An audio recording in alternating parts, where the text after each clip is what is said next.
I recently unboxed Wonder Woman 84 and I wanted to see if her clothes would fit a regular Barbie. This is one of the dolls released for the movie about 4 years ago, with the face mold in Gal Gadot's likeness. I bought her thinking she is a Barbie, but FYI, she is not a Barbie. She is made by Mattel, but her proportions are so that she could not be categorized as a Barbie, but as a movie doll released by Mattel. To give you more context, let's remove all of our accessories and clothes and we'll look at these one by one.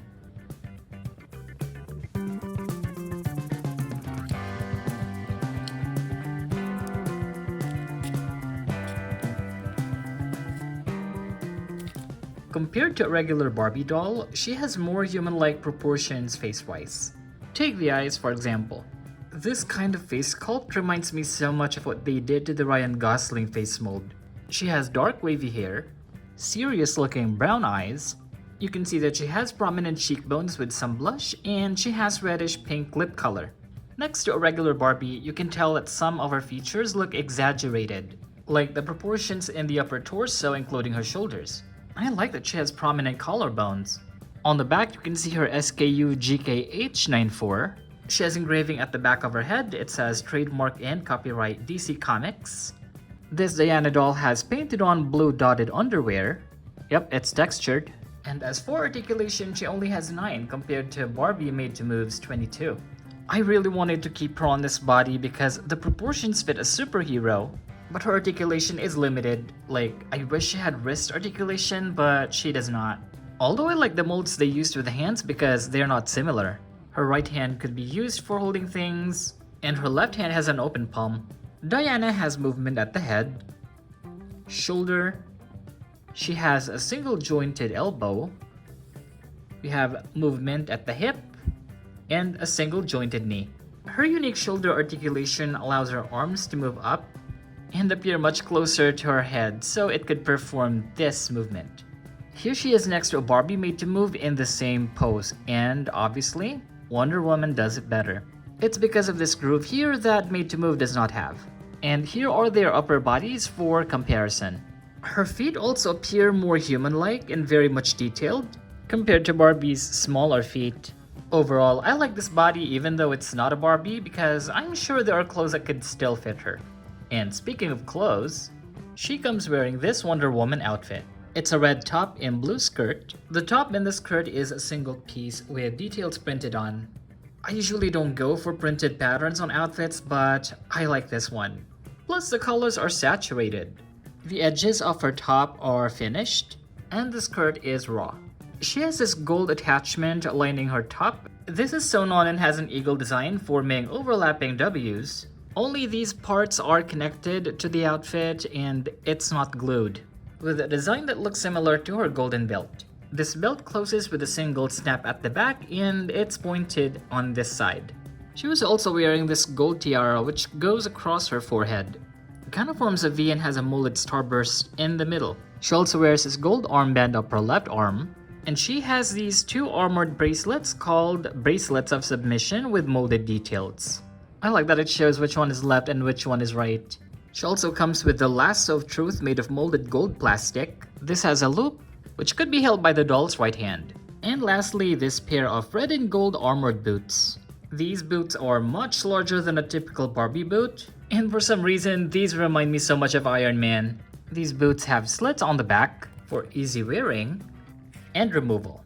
I absolutely love these pieces, but the big question is, can a Barbie wear these? Before that, I'm transferring the head to this Wave 1 Milli Yoga Made to Move. I checked my other dolls and she seems to be the closest skin tone match. I put the dolls in a Ziploc bag.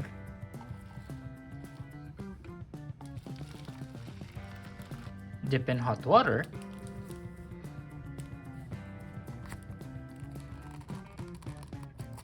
And let's remove these rings for easy rebodying next time.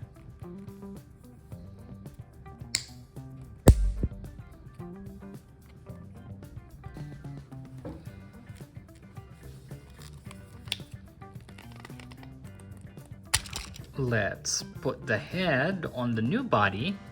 All better. Starting with the headdress, I can say that of course it should fit because it's only the body that we changed.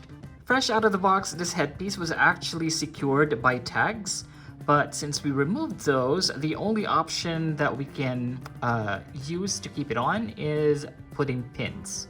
I secured her tiara with pins, but I'm going to hide these with her hair because they look pretty obvious. Alright, better. Will these bracelets fit? This one has an L tag, so this must be for her left. And here is the other one. Okay. The bracelets are pretty flexible, but compared to when she was wearing it in her original body, these feel a little loose. And like what we saw earlier when she was in her original body, she looked a little better when she was doing this pose. But this one's not so bad. Does this armband fit? Let's see. Okay, no. Since this is a regular Barbie, this is, loose. I could live without her wearing this one. Or we could use poster putty, just to be safe. I wouldn't consider the lasso an outfit, but here it is in a Barbie's hand. It fits, but it's weird having this in her hand because she's not holding it. See? How about the clothes? Initially, I thought this would fit, but look at this. The Velcro doesn't close all the way at the back, but you can see that there's a tight fit in the midsection. The length works just okay, but a Barbie might have to have an underwear so it doesn't look like she's nude underneath. And earlier I thought wearing the belt would make it look better, but no, actually, it's still a little loose. Because the original body's hips are much wider than this. And the boots are obviously oversized. You can see how her foot fills the boots. There's a wide gap where the calves should be. It would be loose if you keep on lifting the doll, but if you keep her on the ground, I would say this is passable, but honestly, it looks kinda goofy. So, overall verdict, if she could keep her Wonder Woman clothes while in this body? I'd say the answer is yes, but you will just have to live with the goofiness of it. But for me, I want to give her something new. I got this outfit from Shopee from the Lithic Minis. This is a black coat dress with nice details. The inside is lined and the outfit has hooks and eyes that lets you close the outfit. The outfit has gold buttons and it has 2 pockets on either side, but these are not working. Here's what it looks like on the back, and here's our doll wearing the outfit. The outfit comes with other items in this pink mesh bag. Let's open these and see what these are. One is a white bottle, which I believe is supposed to be a lotion, but it has a hole. I don't know why it has a hole. And we also have this blue bottle, which I think is supposed to be perfume. The bottles are small, but they look just the right size for our doll. The outfit doesn't come with any other accessories. So we are having her borrow this pair of black cat's eye glasses from BMR Tango. And we will also have her borrow this pair of black pumps from PTMI Kayla.